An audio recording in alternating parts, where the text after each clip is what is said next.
दोस्तों आईपीएल 2025 के mega auction की तैयारी शुरू हो चुकी है, जिसमें अब सिर्फ एक दिन का समय बचा हुआ है। यूं तो इस मेगा ऑक्शन में बहुत सारे इंडियन प्लेयर्स बाय किए जाएंगे और उनके ऊपर कई सारी बड़ी बोली बड़ी रकम भी लगाने के लिए फ्रेंचाइज तैयार बैठे हुए हैं। लेकिन कुछ ऐसे प्लेयर हैं जिनके ऊपर फ्रेंचाइज काफी बड़ा अमाउंट स्पेंड करने वाली है, लेकिन उनके ऊपर कोई बात नहीं कर रहा है। यूं तो श्रेयस अय्यर, केएल राहुल, ऋषभ पंत की ही बातें हो रही है कि फ्रेंचाइज ऐसे प्लेयर के ऊपर ध्यान दे रहे हैं जो उनको कप्तानी, विकेट कीपिंग और बैटिंग भी प्रोवाइड करे। लेकिन एक प्लेयर ऐसे हैं जिनके ऊपर बहुत कम बात किया जा रहा है। जी हां, मैं यहां बात कर रहा हूं ईशान किशन की। ईशान किशन एक ऐसे प्लेयर है जिन्हें 17 से 18 करोड़ आराम से मिल सकते हैं, आराम से। क्योंकि अब देखो, एक तो वो इंडियन विकेट कीपर है, ऊपर से उनकी ताबड़तोड़ बैटिंग के सभी फैन हैं। हालांकि 2024 का साल उनके लिए बिल्कुल भी अच्छा नहीं रहा। इसी साल हुए आईपीएल में भी वो कुछ खास कमाल नहीं दिखा पाए। उनकी प्रदर्शन इतनी ज्यादा निराशाजनक थी कि उन्हें इंडियन टीम में भी कंसीडर नहीं किया जा रहा है। और ईशान किशन इस बात से नाराज है कि उनके ऊपर इतनी अच्छी परफॉर्मेंस देने के बाद भी कोई क्यों डाउट कर रहा है। अब देखो, ईशान किशन के ऊपर काफी ज्यादा बड़ी बोली लग सकती है। मैं तो कहूंगा कि ऋषभ पंत के बराबर या उससे भी ज्यादा बड़ी बोली लगाई जा सकती है। ऐसा क्यों? क्योंकि देखो, ईशान किशन एक एक्सप्लोसिव बैट्समैन है। अब वो दो कमी पूरी करते हैं। पहला तो विकेट कीपिंग। अगर किसी फ्रेंचाइज विकेट कीपर ढूंढ रहा है तो वो उसमें फिट बैठते हैं। ऊपर से वो एक ओपनर भी है और ताबड़तोड़ बैटिंग करते हैं। तो फ्रेंचाइज, हर एक फ्रेंचाइज की नजरें उनके ऊपर ही होगी। सबसे पहले जो फ्रेंचाइज उनके ऊपर निगाहें जमा के बैठे होंगे वो है लखनऊ सुपर जायंट्स। आप मानो ना मानो, उनको एक ओपनिंग बैट्समैन की जरूरत है जो कि काफी ज्यादा एक्सप्लोसिव हो। अब केएल राहुल तो चले गए, ऊपर से क्विंटन डिकॉक को भी उन्होंने रिटेन नहीं किया गया है, तो उनकी नजरें जरूर एक एक्सप्लोसिव बैट्समैन के ऊपर है। हालांकि निकोलस पूरन है वहां पे जो कि ओपनिंग भी कर सकते हैं और मिडिल ऑर्डर बैट्समैन भी है, साथ साथ कीपर भी है। लेकिन वो एक ऐसे इंडियन प्लेयर के ऊपर भरोसा करके रखना चाहेंगे जो उन्हें मैच जिता सके, और ईशान किशन उसमें बिल्कुल फिट बैठ सकते हैं। तो आप आश्चर्यचकित मत होना कि लखनऊ सुपर जायंट्स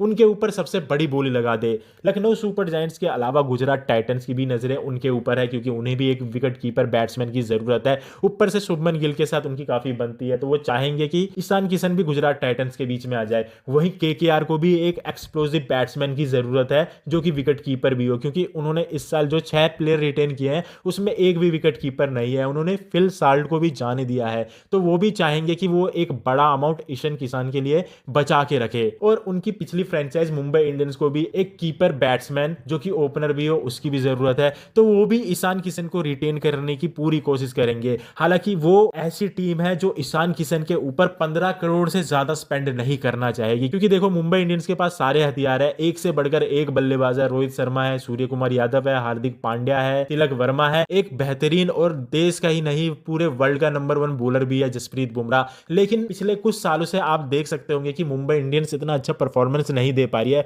जिसका मेन कारण है उनके पास अच्छे स्पिनर नहीं है। लेकिन उनको हमेशा स्पिनर्स की कमी खलती आ रही है, तो मुंबई इंडियंस चाहेंगे कि इस बार वो 2 क्वालिटी स्पिनर्स को अपने टीम में ले। इसलिए ईशान किशन के ऊपर वो शायद इतनी बड़ी बोली रकम ना लगाए जो कि उन्होंने पिछले ऑक्शन में लगाया था। करीबन 17 करोड़ के आसपास वो चले गए थे ईशान किशन के लिए। लेकिन अब की बार मुझे नहीं लगता कि वो 15 करोड़ या उससे ज्यादा का अमाउंट वो स्पेंड कर पाएंगे, क्योंकि देखो, उनके पास बजट कम है। अब बची पंजाब किंग्स, तो पंजाब किंग्स के पास एक ऑलरेडी विकेट कीपर है जो कि प्रभसिमरन है। वो चाहेंगे कि उन्हें एक प्रॉपर इंडियन कैप्टन मिले, तो वो अमाउंट अपना बचा के रखेंगे श्रेयस अय्यर या फिर ऋषभ पंत के लिए, या हो सकता है कि वो जॉस बटलर के ऊपर भी जाए। तो उनका मुझे नहीं लगता वो टारगेट करेंगे ईशान किशन को। अगर उनके पास अमाउंट बचा हुआ और ईशान किशन आता है तो उनके ऊपर वो जरूर जाएंगे। दिल्ली कैपिटल भी टारगेट कर सकती है ईशान किशन को, क्योंकि उनके पास भी काफी अच्छा अमाउंट बचा हुआ है। वहीं सीएसके हो सकता है मुश्किल ही ईशान किशन को बाय करे, क्योंकि ऋतुराज गायकवाड़ जो कि एक कीपर बैट्समैन और कप्तान भी है, उसके अलावा महेंद्र सिंह धोनी भी है। तो मुझे नहीं लगता कि शायद वो ईशान किशन के ऊपर जाए। वो चाहेंगे कि उनको जो पिछले साल जो उनके साथ प्रॉब्लम थी मिडिल ऑर्डर बैट्समैन की, उनकी कमी वो पूरी करे। लेकिन यू नेवर नो, हो सकता है कि वो चले भी जाए, पर मुझे डाउट होता है। मुझे नहीं लगता वो ईशान किशन के ऊपर जाएंगे, क्योंकि सब जानते हैं कि ईशान किशन आराम से 15 करोड़ के ऊपर ही आने वाले हैं। अब बची कोई टीम तो वो है आरसीबी। आरसीबी भी शायद जा सकते हैं ईशान किशन को, और उनकी जो पिच है वो भी शायद शूट करती है ईशान किशन को, क्योंकि एक तो वो छोटी पिच है, बाउंसी विकेट है और उस पर काफी सारे शॉट खेले जा सकते हैं, तो ईशान किशन को वो विकेट उनको भा सकती है। लेकिन अगर वो केएल राहुल की तरफ चले गए, क्योंकि केएल राहुल भी महंगे आने वाले हैं, तो उनको कई सारे प्लेयर को रिटेन भी करना है, जैसे विल जैक्स, हो सकता है मोहम्मद सिराज, और उन्हें भी स्पिनर्स की जरूरत है। हम सब जानते हैं कि पिछले कई सालों से अगर आरसीबी की कोई कमी खल रही है तो वो क्वालिटी स्पिनर्स की है। उनके पास एक ही स्पिनर्स अच्छा हुआ करता था, युजवेंद्र चहल, जिन्हें उन्होंने जाने दिया। और अब की बार भी युजवेंद्र चहल के ऊपर बड़ी बोली लग सकती है, तो वो चाहेंगे, उन मुंबई की तरह उनका भी यही टारगेट रहेगा कि 2 क्वालिटी स्पिनर्स उनकी टीम में भी आए। तो हो सकता है अगर आरसीबी केएल राहुल की तरफ जाते हैं तो वो ईशान किशन की तरफ ना देखे। तो बची सिर्फ एक ही टीम, जो कि है राजस्थान रॉयल्स। राजस्थान रॉयल्स के पास 2-2 विकेट कीपर ऑलरेडी है, जो कि है ध्रुव जुरैल और संजू सैमसन, तो वो उनकी तरफ नहीं देखेंगे और उनके पास इस बार बजट भी थोड़ा कम है। तो ईशान किशन हो सकता है अब की बार काफी सारे आई बॉल्स अट्रैक्ट करे, क्योंकि उनके ऊपर काफी बड़ी बोली लगाई जाने वाली है। और आप हैरान मत होइए कि उन्हें केएल राहुल, श्रेयस अय्यर और ऋषभ पंत से भी ज्यादा बड़ी बोली या ज्यादा अमाउंट मिल जाए।